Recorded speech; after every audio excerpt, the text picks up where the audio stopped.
ఇందాకెవరో మాట్లాడుతూ అంటుండ్రు, మా శశాన్ అన్న ఎవరు అన్నారు, ఇక రేపు ఎంపీటీసీ జెడ్పీటీసీ ఎలక్షన్ వస్తుంది, దాంట్లో కూడా మంచిగా గెలిపియాలని మా సోములన్న అంటున్నాడు.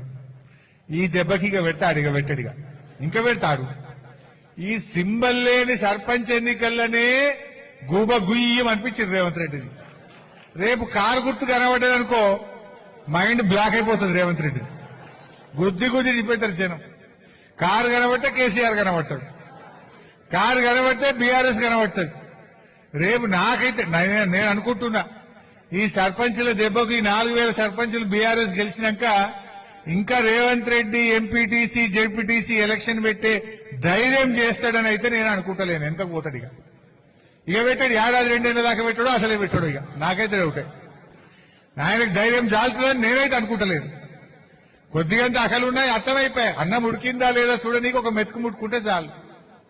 జనరల్ గా 90% గెలవాల్సిన కాంగ్రెస్ 50% లోపే పరిమితమైందంటేనే ఇవాళ అర్థం చేసుకోవాలి.